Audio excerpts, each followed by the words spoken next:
យើងជាមនុស្សស្រីយើងយល់មនុស្សស្រីដូចគ្នាមនុស្សប្រុសគេយល់មនុស្សប្រុសដូចគ្នាប៉ុន្តែពីមនុស្សស្រីមើលទៅមនុស្សប្រុសវិញណាតែយើងមើលទៅលើចំណុចអីគេខ្លះដែលយើងគិតថាមនុស្សប្រុសហ្នឹងជាមនុស្សប្រុសល្អហើយតាមបទពិសោធន៍ដែលបងសាប់គប់មិត្តភ័ក្តិមានមិត្តភ័ក្តិជាភេទប្រុសវិញណាបងយល់ថាតើមនុស្សប្រុសគេមើលមកមនុស្សស្រីវិញគេគិតថាមនុស្សស្រីបែបម៉េចជាមនុស្សស្រីដែលគេចង់បានចាអរគុណច្រើនណាស់បើពីជ្រុងខ្ញុំយល់ថាមនុស្សស្រីដែលនៅពេលដែលគាត់សម្លឹងមើលទៅបុរសទោះបីជាគាត់រឹងមាំប៉ុណ្ណាក៏ដោយគាត់គឺជាមនុស្សស្រីឯករាជ្យគាត់មនុស្សស្រីដែលមានទំនុកចិត្តលើខ្លួនឯងបែបម៉េចក៏ដោយប៉ុន្តែនារីដែលគាត់មានទំនុកចិត្តខ្លួនឯងយើងអាចហៅគាត់ថានារីគុណភាពគាត់ត្រូវការបុរសដែលមានគុណភាពខ្លាំងជាងគាត់ខ្ញុំអាចនិយាយអញ្ចឹងចានារីគាត់នៅត្រូវការបុរសដែលរឹងមាំជាងគាត់ខ្លាំងជាងគាត់ចេះដឹងជាងគាត់ហើយគឺជាបុរសម្នាក់ដែលគាត់អាចពឹងពាក់បាននៅពេលណាមួយខ្ញុំជឿថាទោះបីជានារីគាត់ខ្លាំងពូកែគាត់ក្លាហានបែបណាគាត់ត្រូវការបុរសម្នាក់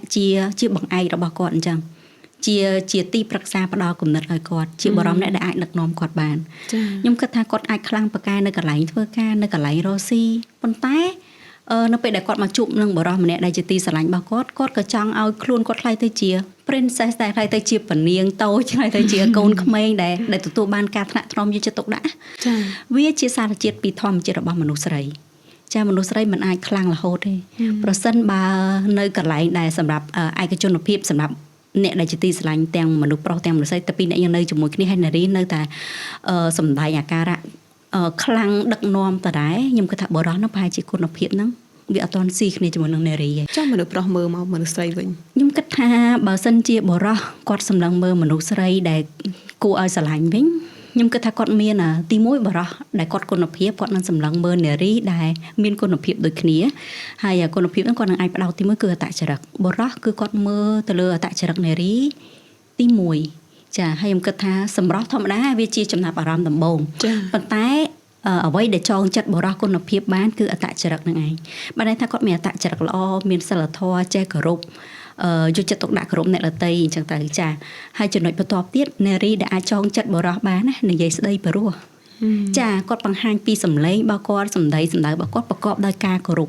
អញ្ចឹងពេលដែលគាត់និយាយសម្លេងនារីក៏ជាមុនស្នេហ៍មួយដែលតាក់ទងដែលតាក់ចិត្តបុរសដែរតាក់ចិត្តបុរសខ្លាំង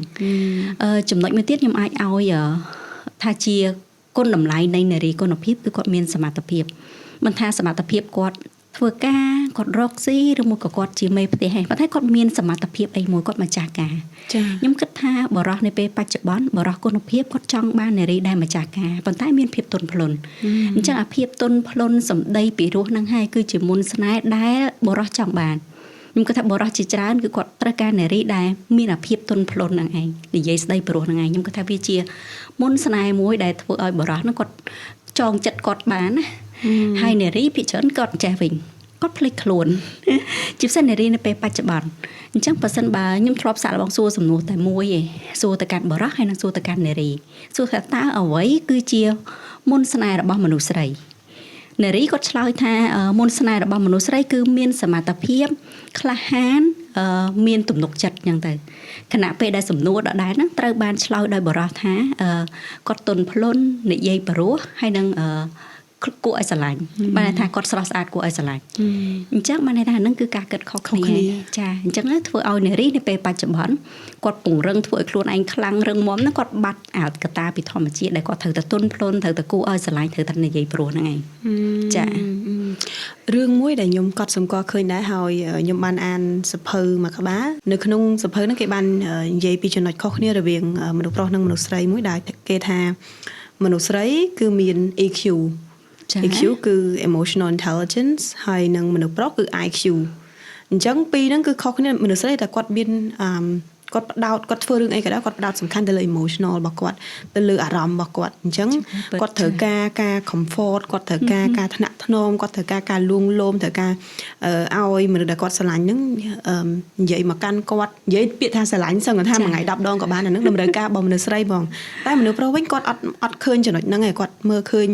រឿងធំគាត់ជាអ្នកសម្រេចចិត្តគាត់ជាអ្នកដឹកនាំគាត់ជាអ្នកដោះស្រាយបញ្ហាហើយរបៀបនៃការផ្ដល់ក្តីស្រឡាញ់របស់គាត់ ខុសពីមនុស្សស្រីយើងមនុស្សស្រីពាក្យច្រើនយើងចង់ឲ្យគេនិយាយចំ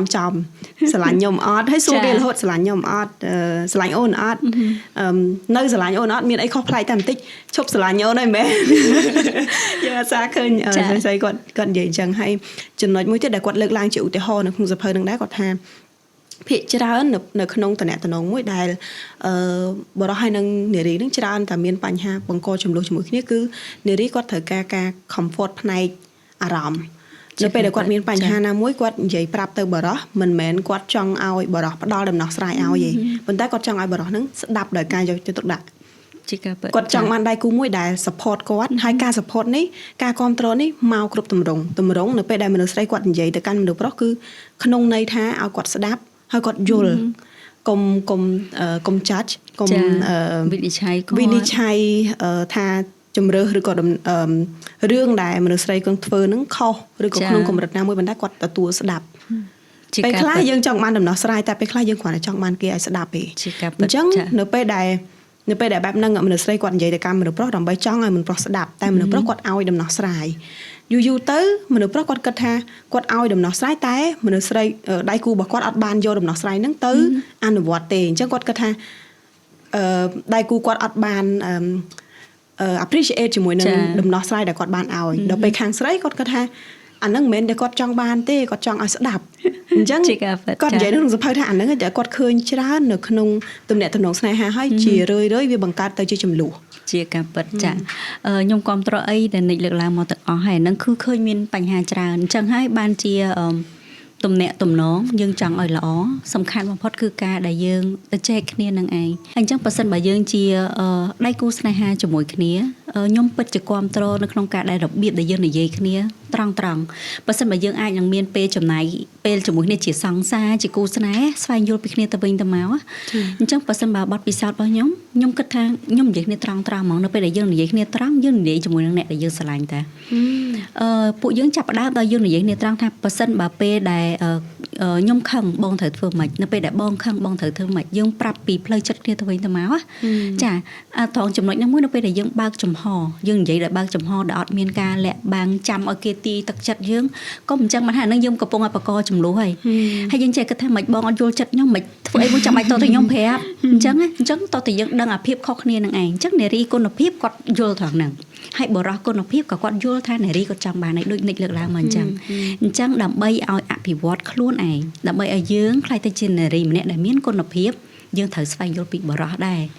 ចាកុំចាប់កំហុសកុំប្រកាន់បើសិនបើចង់ឲ្យបរិះធ្វើអីមួយតតែប្រាប់គាត់ហើយបរិះទៀមទាឲ្យយើងប្រាប់គាត់ច្រើនដងវាជារឿងធម្មតាចាអញ្ចឹងមិនមែនប្រាប់តែម្ដងឲ្យគាត់នឹងចាំរហូតទេកុំរំពឹងអញ្ចឹងយើងខកចិត្តហើយចាអញ្ចឹងបរិះក៏ដឹងដែរបើសិនបើជាបរិះគុណភាពគាត់ដឹងថានារីចង់ឲ្យយល់ពីគាត់ចាអញ្ចឹងគាត់នឹងតតែ reflect ខ្លួនឯងអាសាររំលឹកខ្លួនឯងដែរថាអូស្ដីគូស្នេហារបស់គាត់ចង់ឲ្យគាត់ជួយអញ្ចេះចង់ឲ្យសួរពីផ្លូវចិត្តគាត់យកចិត្តទុកដាក់ពីគាត់អីចឹងអាហ្នឹងឯងគឺត្រូវតែរៀនពីគ្នាទៅវិញទៅមកដើម្បីបង្កើនគុណភាពផ្សារភ្ជាប់គ្នា